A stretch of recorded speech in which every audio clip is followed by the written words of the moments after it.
அளவற்ற அருளாளனும் நிகரற்ற அன்புடையோனுமாகிய எல்லாம் வல்ல அல்லாஹு தஆலாவின் பெயரால் இன்றைய குத்பா பிரசங்கத்தை ஆரம்பம் செய்கின்றேன். எல்லா புகழும் புகழ்ச்சியும் உலகத்தை படைத்து பரிபாலித்துக் கொண்டிருக்கக்கூடிய ஏக வல்லனாம் அல்லாஹு தஆலா ஒருவனுக்கே உரித்தானது. அல்ஹம்துலில்லாஹ். ஸலவாத்தும் ஸலாமும் எம் உயிரிலும் மேலான அன்னலம் கண்மணி நாயகம் ஸல்லல்லாஹு அலைஹி வஸல்லம் அவர்கள் மீதும் அவர்களுடைய வாழ்வை முழுமையாக பின்பற்றி நடந்த உத்தம சஹாபாக்கள், தாபிஈன்கள், தபஉ தாபிஈன்கள், முத்தகீன்கள், நல்லோர்கள் நம் அத்தனை பேரின் மீதும் அல்லாஹு தஆலாவின் சாந்தியும் சமாதானமும் மக்ஃபிரத்தும் உண்டாவதாக வேண்டியதன் பின்னால் புனிதமான ஜும்ஆவுடைய கடமையை நிறைவேற்றுவதற்காக அல்லாஹு தஆலாவின் மாளிகையில் வீற்றிருக்கும் அல்லாஹின் நல்லடியார்களே, தக்வாதாரிகளே, அல்லாஹு தஆலா எந்த நலவான கருமங்களை எடுத்து நடக்குமாறு நமக்கெல்லாம் ஏவிருக்கின்றானோ அவனுடைய ஏவல்களை நமது வாழ்க்கையில் எடுத்து நடந்து கொள்ளுமாறும், எந்த விடயங்களிலிருந்து முழுமையாக நம்மை பாதுகாத்துக் கொள்ளுமாறு அல்லாஹு தஆலா எம்மை பார்த்து தடை உத்தரவு பிறப்பித்திருக்கிறானோ அவ்வாறான தீய விடயங்களிலிருந்து முழுமையாக நமது ஆன்மாவை பாதுகாத்துக் கொள்ளுமாறு முதலாவதாக இவ்வடியனுக்கும் அப்பால் உங்களுக்கும் வசியத் என்னும் நல்லுபதேசம் செய்து கொள்ளுகின்றேன். எல்லாம் வல்ல அல்லாஹ் நம் அனைவருக்கும் ரஹ்மத் செய்தல்வானாக, எம் பாவங்களை மன்னித்தல்வானாக. உன்னதமான ஒரு ஜும்ஆவினுடைய கடமையை நிறைவேற்றுவதற்காக இந்த இடத்தில் எங்களை எல்லாம் ஒன்று சேர்த்ததை போன்று நாளை சுவர்க்கத்திலும் எம்மை சார்ந்தவர்களையும் ஒன்று சேர்த்தல்வானாக. கண்ணியத்திற்கும் மதிப்பிற்கும் உரிய அல்லாஹ்வுடைய நல்லடியார்களே, 4 கண்ணியமான மாதங்களில் ஒரு மாதமாகிய ரஜபுடைய மாதத்தின் பிறை 11வது அதிகாலை பொழுதை நாம் அடைந்திருக்கின்றோம். ரஜபுடைய மாதம் என்பது கண்ணியமான மாதங்களில் ஒரு மாதமாகும். அல்லாஹு தஆலா 12 மாதங்களை படைத்தான். அதில் 4 மாதங்களை கண்ணியமான மாதங்களாக எங்களுக்கு அவன் அடையாளப்படுத்தி இருக்கின்றான். அந்த 4 கண்ணியமான மாதங்கள் ரஜபுடைய மாதம், துல்கஅதாவுடைய மாதம், துல்ஹஜ்ஜுடைய மாதம், முஹர்ரமுடைய மாதம். இஸ்லாமிய கலண்டரில் 7வது மாதம் தான் நாம் இருக்கக்கூடிய இந்த ரஜபுடைய மாதம். ரஜபுடைய மாதம் கண்ணியமான மாதம். இந்த மாதத்தில் அதிகமாக அமல்கள் செய்கின்ற போது அல்லாஹ்விடத்தில் அளவில்லாத நன்மைகளை நாங்கள் பெற்றுக்கொள்ளலாம். அதிகமாக அமல் செய்யாவிட்டாலும் பரவாயில்லை, பாவங்களிலிருந்து எம்மை பாதுகாத்துக் கொண்டாலே போதும். இந்த மாதத்தை பேணியவர்களாக, இந்த மாதத்திற்குரிய கண்ணியத்தை நாங்கள் கண்ணியப்படுத்தியவர்களாக அல்லாஹ்விடத்திலே நாங்கள் ஆகலாம். பாவங்களிலிருந்து எம்முடைய கண்ணை நாம் பாதுகாத்துக் கொள்ள வேண்டும். பாவங்களிலிருந்து நமது நாவை நாம் பாதுகாத்துக் கொள்ள வேண்டும். நம்முடைய கல்பு, உள்ளத்தை, சிந்தனையை பாவத்திலிருந்து பாதுகாத்துக் கொள்ள வேண்டும். நம்முடைய எல்லா உறுப்புகளையும் பாவத்திலிருந்து பாதுகாத்துக் கொள்ளுகிற போது நிச்சயமாக அல்லாஹ்விடத்தில் நமக்கான மகத்தான ஒரு இடம் இருக்கும் என்பதை நாங்கள் மறந்துவிடக் கூடாது. அதிகமாக தொழுதுவிட்டு சுபகில்லாமல் படுத்துறங்கக்கூடிய மனிதனை விட கொஞ்சமாக தொழுதாலும் அந்த மனிதன் நிரந்தரமாக தொழக்கூடியவனாக இருப்பானேயானால் அவன் அல்லாஹ்விடத்திலே மேலானவனாக இருக்கிறான். ஆயிஷா ரலியல்லாஹு தஆலா அன்ஹா அவர்கள் அறிவிக்கக்கூடிய ஹதீஸ், நபிகள் நாயகம் ஸல்லல்லாஹு அலைஹி வஸல்லம் அவர்கள் கூறுகிறார்கள், அல்லாஹ்வுடைய நபியிடத்தில் ஒரு கேள்வி கேட்கப்படுகிறது. நபியே நாயகம், ஐயு ஸலாத்தி அஃதல், தொழுகையிலே மிகச் சிறந்த தொழுகை எது என்று கேட்டபோது, அலா அதாவமுஹா, தொழுகையை நிரந்தரமாக தொழக்கூடியவன், இன் கல்ல, குறைவாக இருந்தாலும், குறைவாக என்றால் ஃபர்லான தொழுகைகள் அல்ல, சுன்னத்தால நபிலான தொழுகைகள், குறைவாக தொழுதாலும் நிரந்தரமாக ஒருவர் தொழுது கொண்டே இருக்கின்றார், அவர் தொழுகையிலே சிறந்த ஒரு தொழுகையாளியாக இருக்கிறார் என்று நபிகள் நாயகம் ஸல்லல்லாஹு அலைஹி வஸல்லம் சொன்னார்கள். எண்ணிக்கையை விட அதன் தரம் முக்கியமானது என்பதை அல்லாஹ்வுடைய தூதர் எங்களுக்கு காட்டித் தருகிறார்கள். இந்த உலகத்திலே ஒரு குறுகிய கால வாழ்க்கை அல்லாஹ் எங்களுக்கு தந்திருக்கிறான். எங்களுடைய எல்லா செயலுக்கும் அளவு கடந்த நன்மைகளை அல்லாஹ் எங்களுக்கு தருவதற்கு காத்திருக்கிறான். எங்களுடைய நாளாந்த வாழ்க்கையில் நாங்கள் செய்யக்கூடிய அமல்கள் என தொழுகையை நாங்கள் அமலாக கருதுவதை போல, திலாவத் குர்ஆன் ஓதுவதை அமலாக பார்ப்பதை போல, அல்லாஹ் தந்த செல்வத்திலிருந்து 4 பேருக்கு தேவையுள்ளவர்களுக்கு சதகா கொடுப்பதை நன்மையாக பார்ப்பதை போல, பெரிதாக நாங்கள் இன்னும் சில விடயங்களை பார்ப்பதும் கிடையாது, அவற்றை நாங்கள் அலட்சியமாக விட்டு விடுகிறோம். நபிகள் நாயகம் ஸல்லல்லாஹு அலைஹி வஸல்லம் சொல்லுகிறார்கள், ஒரு முஸ்லிமை நீங்கள் கண்டவுடன் சிரிப்பது ஒரு சதகா என்று சொன்னார்கள் கண்மணி நாயகம் ஸல்லல்லாஹு அலைஹி வஸல்லம் அவர்கள். ஒரு முஸ்லிமான சகோதரனை தூரத்தில் நீங்கள் காணுகிறீர்கள், அவரை பார்த்து முகத்தை பார்த்தவுடன் அவரை பார்த்து புன்முறுவலோடு சிரிப்பது சதகா என்று சொன்னார்கள். சதகா என்றால் என்ன? நரகத்திற்கு அது ஹராமாக்க கூடிய ஒரு நன்மை ஒன்று இருக்குமையாக இருந்தால் அது சதகா தான். எங்களுடைய கதிரை எங்களுக்கு அல்லாஹு தஆலா எங்களுடைய தலையில எழுதியிருக்கின்ற அந்த கதிரை தீர்மானத்தை மாற்றக்கூடிய ஒரு சக்தி ஒன்று இருக்குமையாக இருந்தால் அது சதகாவுக்கு தான் இருக்கிறது. தீராத நோயிலிருந்து அல்லாஹ் எம்மை பாதுகாக்க வேண்டும் என்றால் அது சதகாவுக்கு தான் அந்த சக்தி இருக்கிறது. நரகத்தினுடைய தூசி எங்களுடைய உடம்பிலே படாமல் இருக்க வேண்டும் என்றால் அந்த சக்தியை அல்லாஹு தஆலா சதகாவுக்குத்தான் வைத்திருக்கின்றான். ஆக கை நிறைய சம்பாதிக்கக்கூடிய ஒருவர் தன்னுடைய பணத்திலிருந்து அள்ளி கொடுக்காமல் வெறுமனே சிரித்தால் போதும் தானே சதக்காவுடைய நன்மையை நான் பெற்றுக்கொண்டேன் என்பதை யாரும் அப்படி குறுக்காக தப்பு அபிப்பிராயத்தை கொண்டு யாரும் நினைத்து விடக்கூடாது. யார் ஒருவர் சதக்கா கொடுக்க வேண்டும், எவ்வளவு கொடுக்க வேண்டும் என்றால் எவ்வளவு சம்பாதிக்கிறாரோ எவ்வளவு வருமானம் வருகிறதோ அந்த அளவுக்கு அவர் சதக்கா கொடுக்க வேண்டும். ஆக மொத்தத்தில் சதக்கா என்பது பெரியதோர் வாயில் கொடுக்க முடியாதவர்களும் என்னுடைய உம்மத்தில் அந்த சதக்காவுடைய நன்மையை அடைந்து கொள்ள வேண்டும் என்பதற்காக இந்த சதக்காவுடைய நன்மையை நபிகளார் ஸல்லல்லாஹு அலைஹி வஸல்லம் அவர்கள் எங்களுக்கு இலகுபடுத்தி சொன்னார்கள். தூரத்தில் ஒரு மனிதனை காணுகிற போது நீங்கள் புன்முறுவலோடு அவரை பார்த்து சிரியுங்கள், அது சதக்கா என்று சொன்னார்கள். என்ன கொஞ்சம் நீங்கள் ரெண்டு பேரும் நெருங்குகின்ற போது சலாம் சொல்லுங்கள் என்று ஸல்லல்லாஹு அலைஹி வஸல்லம் சொன்னார்கள். சலாம் சொல்லுகிற போது உங்கள் இருவருடைய உள்ளத்தையும் அல்லாஹு தஆலா நிஃபாக் என்கின்ற நயவஞ்சகத்திலிருந்து அல்லாஹு தஆலா தூய்மைப்படுத்துகின்றான். ஒருவர் மற்றவரை பார்த்து சலாம் சொல்லுகின்ற போது நீங்கள் அவருக்காக உள்ளத்தால் துஆ செய்கிறீர்கள், அஸ்ஸலாமு அலைக்கும் வரஹ்மத்துல்லாஹி வபரகாத்துஹு. அல்லாஹு தஆலா உங்களுடைய கல்பை உங்களுடைய உள்ளத்தை அமைதிப்படுத்துவானாக. பிரச்சனை இல்லாமல், குழப்பம் இல்லாமல், டென்ஷன் பதட்டம் இல்லாமல் அல்லாஹு தஆலா உங்களோட கல்பை அல்லாஹ் அமைதிப்படுத்துவானாக. சலாம், சாந்தி, சமாதானம், அமைதி அல்லாஹ் உங்களுக்கு தருவானாக. இரண்டாவது துஆ எப்படி கேட்கிறீர்கள்? வரஹ்மத்துல்லாஹ், அல்லாஹ்வுடைய ரஹ்மத் உங்கள் மீது சொரியட்டுமாக. மூன்றாவது துஆ வபரகாத்துஹு, அல்லாஹ்வுடைய பரக்கத்தும் சேர்ந்து உங்களுக்கு கிடைக்கட்டும். அல்லாஹ்வுடைய அருள், அல்லாஹ்வுடைய கொடை, இவைகளுக்கு நாம் சொல்லக்கூடிய தமிழ் அர்த்தங்கள். இவைகளுக்கு அப்பாற்பட்டதுதான் அல்லாஹ்வுடைய ரஹ்மத்தும் அல்லாஹ்வுடைய பரக்கத்தும். கண்ணியத்திற்குரியவர்களே, விளங்குவதற்காக நமது பாசையில நாம் அருள் என்றும் கொடை என்றும் அல்லாஹ்வுடைய பேரருளும் என்று சொல்லுகின்றோம். நாளை மறுமை நாளில் லா யன்ஜு அஹதும் மின்கும் இல்லா ரஹ்மான், நபிகள் நாயகம் ஸல்லல்லாஹு அலைஹி வஸல்லம் சொல்லுகிறார்கள், அல்லாஹ்வுடைய ரஹ்மத் யார் ஒருவருக்கு கிடைக்கிறதோ அவர் மாத்திரமே நாளை மஹ்ஷரில் வெற்றி பெற்று சொர்க்கம் நுழையலாம் என்று நபிகளார் ஸல்லல்லாஹு அலைஹி வஸல்லம் சொல்லுகிறார்கள். அல்லாஹ்வுடைய ரஹ்மத் கிடைக்க பெற்றவர்கள் மாத்திரம்தான் சுவனபாக்கியத்தை பெற்றுக் கொள்ளலாம் என்று சொன்னபோது சஹாபாக்கள் கேட்டார்கள், அலா வ அன்த யா ரசூலல்லாஹ், அல்லாஹ்வுடைய ரஹ்மத்தை கொண்டுதான் நாம் சொர்க்கம் நுழைய முடியுமாக இருந்தால் நபியாகிய உங்களுடைய நிலைமை என்ன?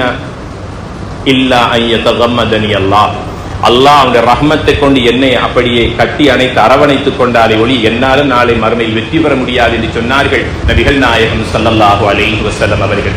அந்த ரஹ்மத்துடைய பெருமானம் இப்போது விளங்குகிறதா? கண்ணியத்திற்குரியவர்களே, அல்லாஹு தஆலா 100 ரஹ்மத்துக்களை அல்லாஹு தஆலா படைத்தான்.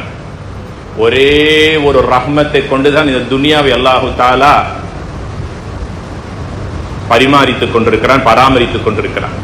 இந்த முழு உலகமும் இயங்கிக் கொண்டிருப்பது அல்லாஹ்வுடைய ஒரே ஒரு ரஹ்மத்தினால் தான். 99 ரஹ்மத்துக்களை அல்லாஹ் தன் கைவசம் வைத்திருக்கிறான். மஹ்ஷரிலே அல்லாஹ் அடியார்களுக்கு பகிர்ந்து கொடுப்பதற்காக. ரஹ்மத்துடைய சொற்பிரயோகத்தினுடைய வலுவை எங்களால் யாருக்கும் நினைத்து கூட பார்க்க முடியாது. ஆக மொத்தத்தில் நாளாந்தம் நாங்கள் சொல்லுகின்ற அந்த சலாம் இருக்கிறது, அது ஒரு வார்த்தை அல்ல, ஒரு மனிதனை வாழ வைக்கக்கூடிய ஒரு அழகான பிரார்த்தனை, துஆ என்று சொல்லித் தருகிறார்கள் நபிகள் நாயகம் ஸல்லல்லாஹு அலைஹி வஸல்லம். தூரத்தில் ஒரு மனிதனை காணுகிற போது சிரியுங்கள், அது உங்களுக்கு சதக்காவுடைய சவாபை பெற்று தரும் என்கிறார்கள். நீங்கள் இருவரும் ஒருவரை ஒருவர் கொஞ்சம் நெருங்கி வருகிற போது சலாம் சொல்லிக் கொள்ளுங்கள். இரண்டாவது அமலை சொல்லித் தருகிறார்கள். மூன்றாவது ஒரு அமலை சொல்லி தருகிறார்கள். இன்னும் அதிகமாக மிகவும் நெருக்கமாக நெருங்கி விட்டீர்களா, ஒருவர் மற்றவருடைய கையை பிடித்து முசாபஹா செய்யுங்கள். மா மின் முஸ்லிமின் யல்தகியானி ஃபயதசாஃபஹானி. நபிகளார் ஸல்லல்லாஹு அலைஹி வஸல்லம் சொல்லுகிறார்கள், இரண்டு முஸ்லிம் சகோதரர்கள் ஒருவர் மற்றவரை சந்தித்து ஒருவர் மற்றவருக்கு முசாபஹா செய்து அந்த இடத்திலிருந்து இருவரும் பிரிந்து செல்வதற்கு முன்னால் அவர் இருவருடைய பாவங்களும் மன்னிக்கப்படுகின்றன என்று சொன்னார்கள் நபிகள் நாயகம் ஸல்லல்லாஹு அலைஹி வஸல்லம். சஹீஹ் முஸ்லிமிலே பதிவு செய்யப்பட்ட ஹதீஸ். இந்த மூன்று விடயங்களை பற்றி நாங்கள் பெரிதாக அலட்டிக் கொள்வது கிடையாது கண்ணியத்திற்குரியவர்களே. ஜும்ஆ தொழுது விட்டு எங்களுடைய அலுவலகத்துக்கு எங்களுடைய கடைக்கு ஆபீஸுக்கு செல்லுகிற போது இந்த அமலை கொஞ்சம் செய்து பாருங்கள். யாருக்கு? உங்கள் கடையில் வேலை செய்யக்கூடிய தொழிலாளிகளுக்கு கொடுத்து பாருங்கள் இந்த அமலை. கடையிலே ஆபீஸிலே நுழைகிற போது அவரை பார்த்து சிரியுங்கள், சதகாவுடைய சவாபு கிடைக்கும். என்ன கொஞ்சம் நெருங்கி விட்டீர்களா, சலாம் சொல்லுங்கள். அவர் உங்களுக்கு சலாம் சொல்லுவார், அவர் உங்களுக்கு அழகான ஒரு பதிலை சொல்லுகிறார். அந்த பதிலின் மூலமாக அல்லாஹ்வுடைய ரஹ்மத்துக்கு சொந்தக்காரராக நீங்கள் ஆகிறீர்கள். அவருடைய பதிலின் மூலமாக அல்லாஹ்வுடைய பரக்கத் என்கின்ற பேரருளுக்கு நீங்கள் சொந்தக்காரர்களாக ஆகின்றீர்கள். என்ன கொஞ்சம் நெருங்கி விட்டீர்களா, எங்களிடத்திலே வேலை செய்கின்றவன் தானே, என்னுடைய மைனர் ஸ்டாஃப் தானே என்று யோசிக்காமல் சிந்திக்காமல் கையை கொடுத்து பாருங்கள். முசாபஹா உங்களுக்கு மத்தியிலே சகோதரத்துவம் வலுப்பெறும், பெருமைத்தனம் இல்லாமலாகும், நயவஞ்சகம் இல்லாமலாகும், உங்கள் இருவருடைய பாவங்களும் மன்னிக்கப்படும். ஆக மொத்தத்தில் ஒரு மனிதனுடைய வாழ்க்கையின் நன்மைகளை பெற்றுக் கொள்வதற்கான வழிகாட்டல்களை நபிகளார் ஸல்லல்லாஹு அலைஹி வஸல்லம் காட்டி தந்திருக்கிறார்கள். எல்லா இடத்திலும் எல்லா சந்தர்ப்பத்திலும் நான் பெரியவன் நீ சிறியவன் என்ற பாகுபாடு இல்லாமல் நன்மைகளை பெற்றுக் கொள்ளுகின்ற சகோதரத்துவத்தை வலியுறுத்துகின்ற நன்மைகளை கண்மணி நாயகம் ஸல்லல்லாஹு அலைஹி வஸல்லம் காட்டி தந்திருக்கிறார்கள். குது மினல் அமலி மா துதீகூன். எனது மனித சமூகமே, உங்களால முடியுமான வரைக்கும் நன்மையான காரியங்களை நீங்கள் செய்து கொள்ளுங்கள் என்று சொன்னார்கள் நபிகளார் ஸல்லல்லாஹு அலைஹி வஸல்லம் அவர்கள். இதை செய்யுங்கள், அதை செய்யுங்கள், அப்படி செய்யுங்கள், இவ்வளவு செய்யுங்கள். உங்களுடைய சக்திக்கு ஏற்றாற் போல அமல் செய்யுங்கள். பரலான கடமைகளிலே எந்த விதமான மாற்றங்களும் செய்ய முடியாது, எந்த சலுகையும் கிடையாது. தொழுகையிலே, பரலான தொழுகையிலே எந்த விதமான சலுகையும் கிடையாது. நோன்பு கடமையாக்கப்பட்டிருக்கிறது. ரமலானுடைய மாதத்தில் சலுகை வழங்கப்பட்டவர்களை தவிர வேறு யாருக்கும் அதில் எந்த விதமான கூட்டல் கழித்தலுக்கும் இடம் கிடையாது. ஆக இவைகள் எல்லாம் சுன்னத்தான நபிலான வணக்கங்களை கொண்டு குது மினல் அமலி மா துதீகூன், முடியுமான அளவுக்கு நன்மையான காரியங்களை செய்து கொள்ளுங்கள். இன்ன மின் அஷ்ராத்தி ஸாஅ. நபிகள் நாயகம் ஸல்லல்லாஹு அலைஹி வஸல்லம் சொல்லுகிறார்கள், மறுமை நாளினுடைய அடையாளங்களில் பலவற்றை எங்களுக்கு சொன்னார்கள். அதில் இரண்டை எங்களுக்கு அடையாளப்படுத்துகிறார்கள். சுருக்கமாக சொன்னார்கள். ஒன்று, தெரிந்தவர்களுக்கு மாத்திரம் சலாம் சொல்லுவதும் அவருடைய கையை பிடித்து முசாபஹா செய்வதும் கியாமத் நாளுடைய அடையாளம் என்று சொல்லுகிறார்கள். தெரிந்தவருக்கு மாத்திரம் சலாம் சொல்லுவது கியாமத்துடைய அடையாளம் என்று எங்களுக்கு எச்சரிக்கை செய்தார்கள். இரண்டாவது சொன்னார்கள், ஒரு மனிதன் பள்ளி வாசலுக்குள் அடிக்கடி வந்து செல்லுவான், ஆனால் பள்ளிக்குரிய தஹியத்துல் மஸ்ஜிதை தொழமாட்டான். இவனும் பள்ளிக்குரிய காணிக்கையை துஷ்பிரயோகம் செய்தவன். ஆகையினால் கியாமத்தை எதிர்பாருங்கள் என்று ஸல்லல்லாஹு அலைஹி வஸல்லம் சொல்லுகிறார்கள். ஜும்ஆ ஹுத்பாவுக்காக நபிகளார் அவர்கள் மிம்பரில் பிரசங்கம் நிகழ்த்தி கொண்டிருக்கிற போது ஒரு மனிதர் எல்லோருடைய தாமதமாக வந்த ஒருவர் எல்லோருடைய தோள் புஜத்தையும் தாண்டி தாண்டி தாண்டி முன்னால் வந்து ஒரு இடத்தில் உட்கார்ந்து கொண்டார். நபிகளார் ஸல்லல்லாஹு அலைஹி வஸல்லம் அவர்களுக்கு அந்த செயல் கோபத்தை, எரிச்சலை உண்டாக்கி கண்டித்தார்கள். அப்படி கடந்து செல்ல வேண்டாம் என்று எச்சரிக்கை செய்துவிட்டு சொன்னார்கள், எழுந்து 2 ரக்காத் மஸ்ஜிதினுடைய காணிக்கையை தொழுதுவிட்டு உட்காரு என்று சொன்னார்கள் ஸல்லல்லாஹு அலைஹி வஸல்லம் அவர்கள். இவைகள் எல்லாம் நம்முடைய வாழ்க்கையில் நாங்கள் பின்பற்ற தவறிய பெரும் நன்மைகளை அள்ளித் தருகின்ற செயல்களாக, அமல்களாக இருக்கின்றன. ரஜபுடைய மாதம் என்பது விசேஷமாக அதை செய்ய வேண்டும் இப்படி செய்ய வேண்டும் என்று சிந்திப்பதை விட எங்களுடைய நாளாந்த வாராந்த மாதாந்த அமல்களை எப்படியெல்லாம் செய்து கொண்டிருக்கிறோமோ. சில மக்கள் இருக்கிறார்கள், ஒவ்வொரு திங்களிலும் வியாழனிலும் நோன்பு நோக்கக்கூடியவர்களாக இருப்பார்கள். அந்த அமல்களிலே நீங்கள் தொடராக நோற்றுக் கொண்டிருங்கள்.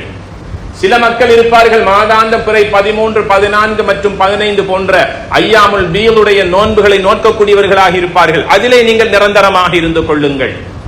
இன்னும் சில மக்கள் இருப்பார்கள், நாளாந்தம் ஃபஜ்ரிலும் மக்ரிபுக்கு பிறகும் அல் குர்ஆனை ஓதுவதிலேயே தங்களுடைய நேர காலத்தை கழித்துக் கொண்டிருப்பார்கள். அந்த அமல்களை செய்யுங்கள். எந்த அமல்களிலே நீங்கள் தொடராக இருக்கிறீர்களோ அதிலே கொஞ்சம் கவனம் செலுத்திக் கொள்ளுங்கள். கண்ணியத்திற்குரியவர்களே, நபிகளார் ஸல்லல்லாஹு அலைஹி வஸல்லம் அவர்கள் 4 அமல்களை எங்களுக்கு அடையாளப்படுத்தி சொன்னார்கள். இந்த 4 அமல்களை நீங்கள் தொடராக முறையாக பேணுதலாக செய்து வந்தால் வறுமை உங்களை பீடிக்காது என்று சொல்லுகிறார்கள்.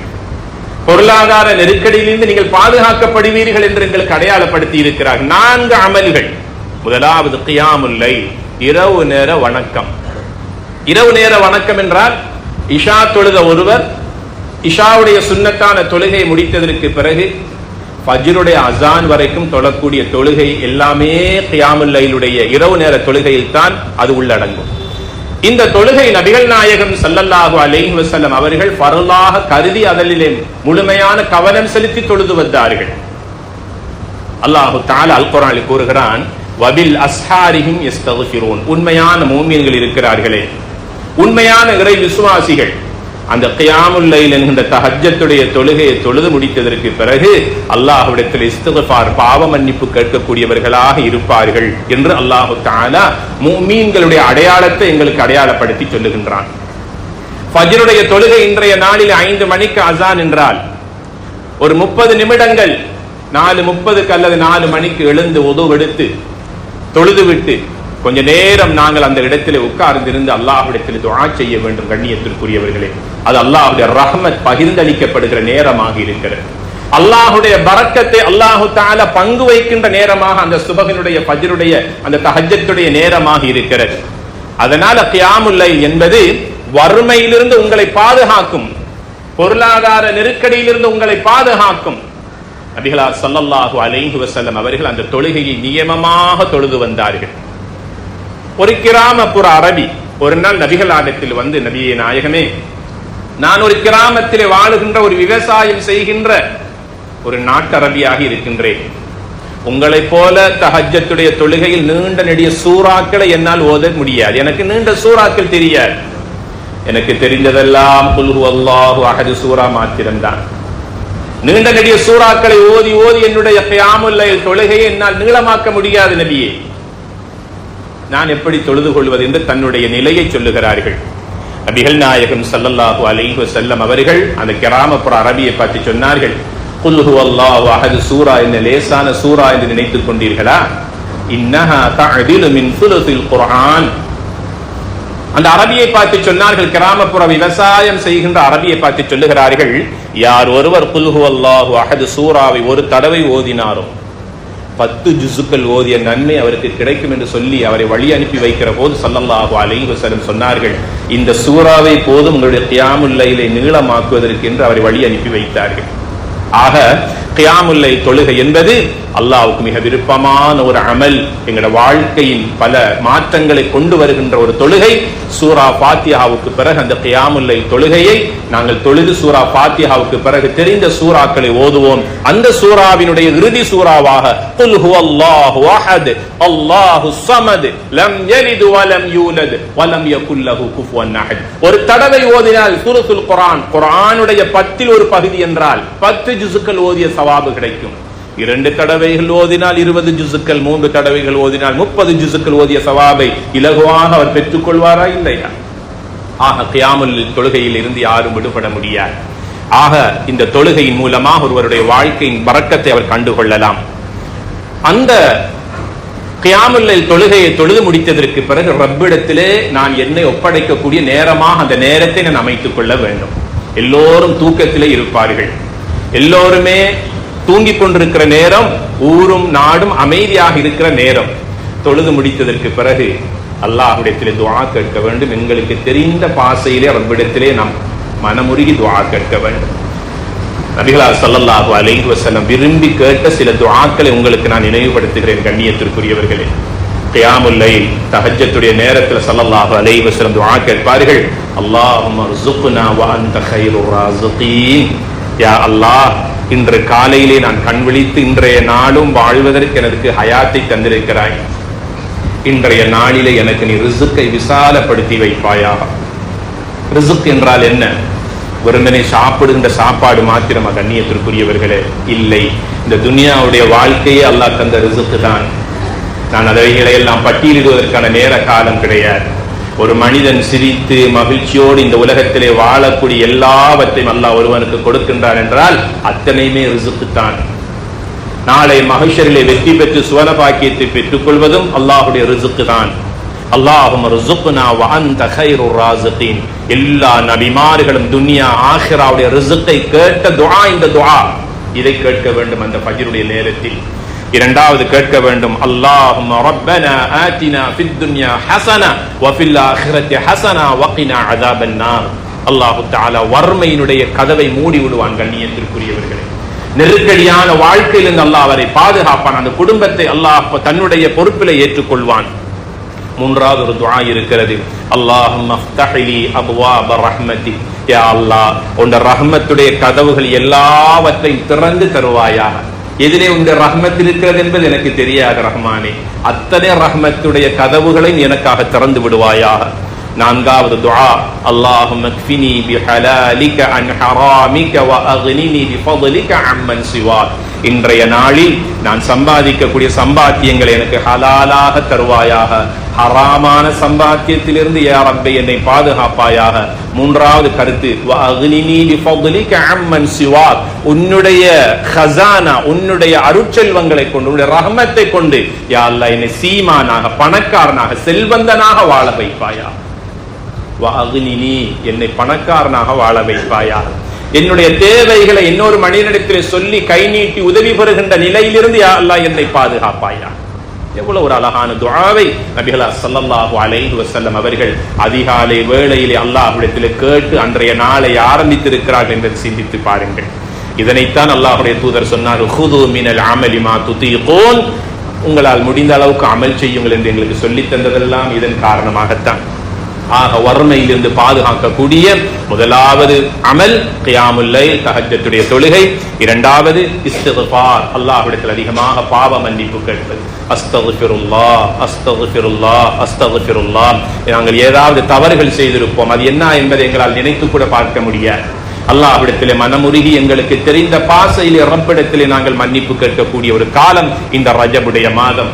கண்ணியத்திற்குரியவர்களே, யார் ஒருவர் அதிகமாக அல்லாஹ்விடத்தில் இஸ்திக்ஃபார் செய்கின்றாரோ அவருடைய கல்வில கவலைகள் இருக்காது என்று சொன்னாங்க ஸல்லல்லாஹு அலைஹி வஸல்லம். இருந்த கவலைகளை எல்லாம் போக்கி விடுவான் என்று சொன்னார்கள்.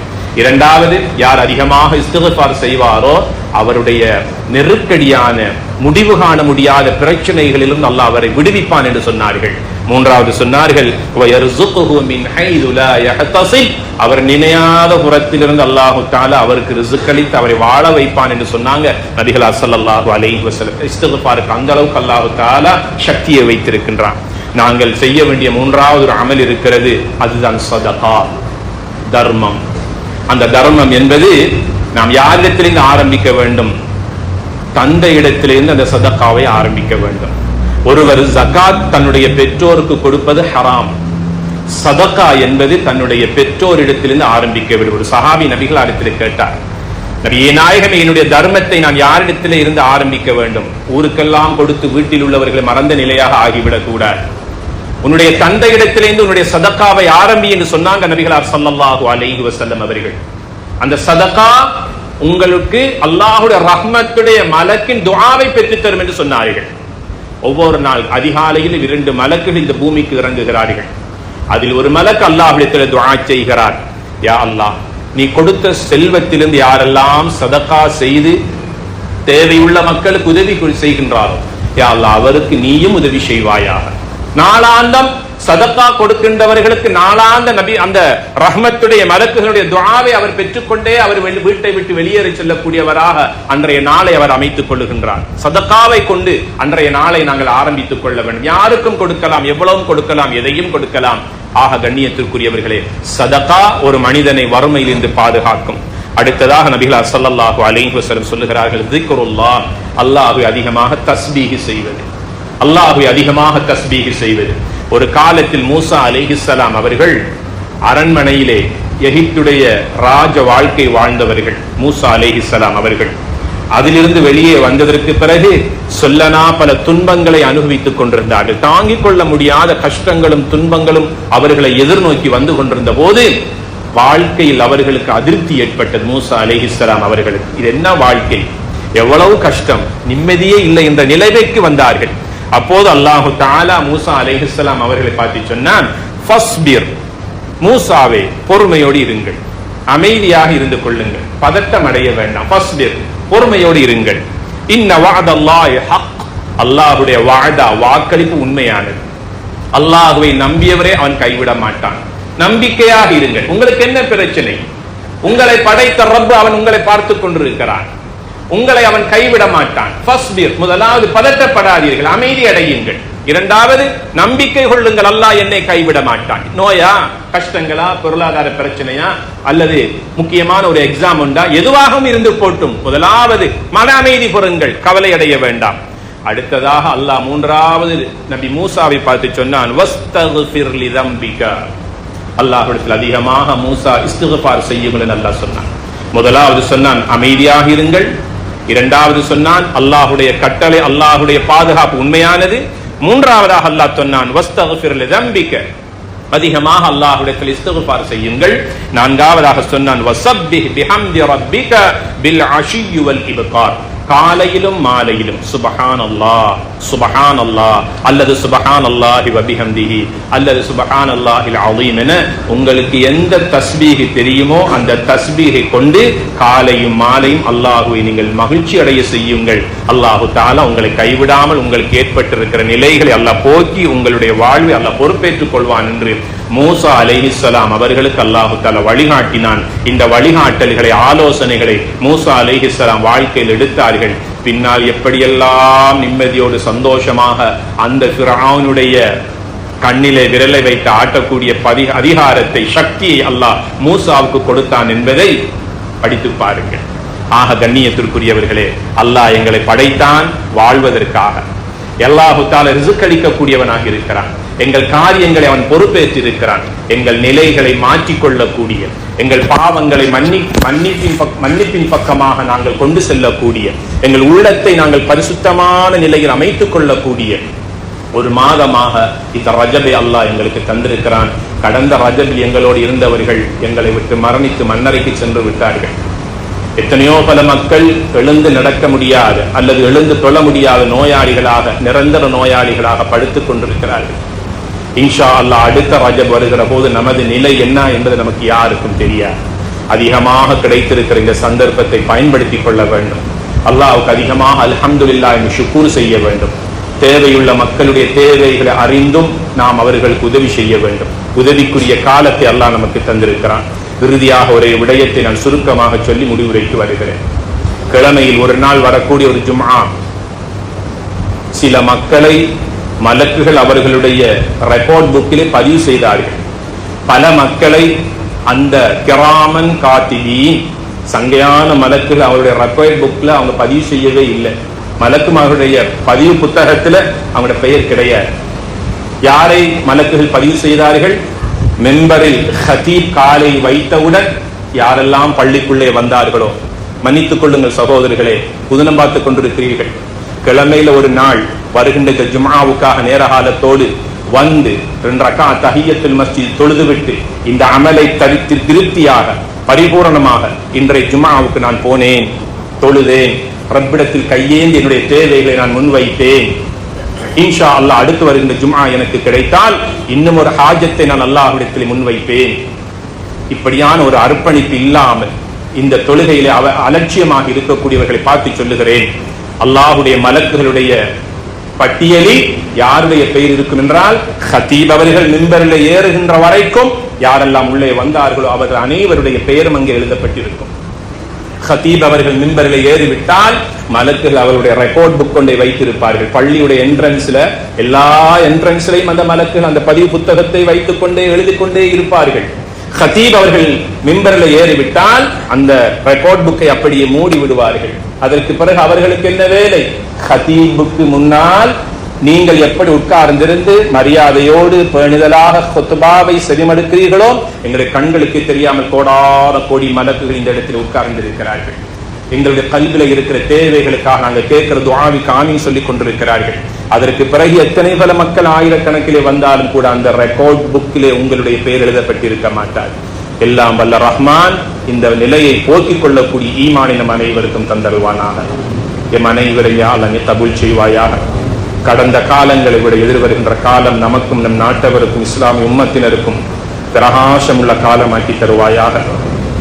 எம்மை வந்தடைந்திருக்கிற இந்த ரஜபுடைய மாதத்திலும் ஷஅபானுடைய மாதத்திலும் எம் அனைவருக்கும் யா அல்லாஹ் ரஹமத்தும் பரக்கத்தும் செய்வாயாக. புனிதமான ரமலானுடைய மாதத்தை எந்த விதமான சிரமங்களும் இல்லாமல், தங்கு தடையும் இல்லாமல், நோயும் இல்லாமல் நல்ல முறையில் இந்த ரமலானை யா அல்லாஹ் அடைந்து அதனுடைய உச்சகட்ட நன்மைகளை பெற்றுக்கொள்ள யா அல்லாஹ் நம் அனைவருக்கும் ரஹமத் செய்வாயாக.